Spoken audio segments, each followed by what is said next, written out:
Qaylik bo'lsa, mayit, yaqinlab qolibdi, qo'limizga barcha mana aza urib, paydijan bo'lsin, garchi uyga mangda g'ajib qilyapmiz. Unda qolsa diqqat qilinglar. Mana 2013 7-oyniki bikkayi 1.5lik, 1.6lik emas, 1.5 elmontor chiqdi, 7800 ga pul qayda olasizlar. Aniki mavi onun 10 ming tibida o'g'an mashinada ma'lum 7800 ga pul qaydalar, ruxsat qilgan seditay.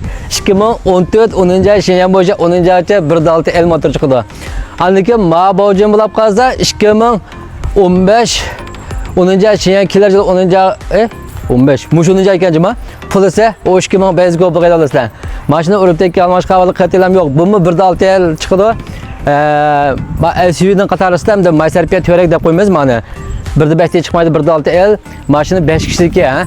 O 2000 bez go bagay alırsın. Maşını işçilerin pakize. Xurumurda rollayınca bak kolxot iPad ekran bak maşında.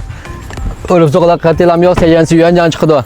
Pulası o 2000 bez go bagay alırsın. 2015'niki. Çak kontrollan.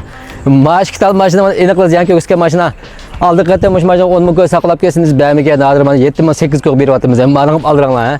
Ma'nig'im taleysin sanlar go'chin yajonib qolib setib ketdi demiz engisi. İşçilerin pakiz ha maşinaki urib chiqlaq qatilam yo'q. Sira alim pakiz 6 rang deb qo'ymiz. 7800 ga pulga bayramni tugutib kelsak aytdik keyin alamaymiz ma pulga. Alamsak bu yerda tursa buna gap qilganda ha. Bu yerda tursa ana hech bo'lmasa bir oy tursa mashina pulga turib bo'ldi bu yerda nimaga mashina to'xtatib chiqqan. Şunama mağlap kalsa 2013 7-ci boyunca 7-ci 1.5'lik. Hayır maşını odulalı qalata vallahi maşını buturu yaman silib. İşçilerim şunda yana Libanca olam silahlık mevsimi havalı qatilam yok.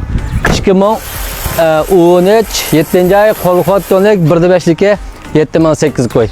Hem de go'cham maşallah.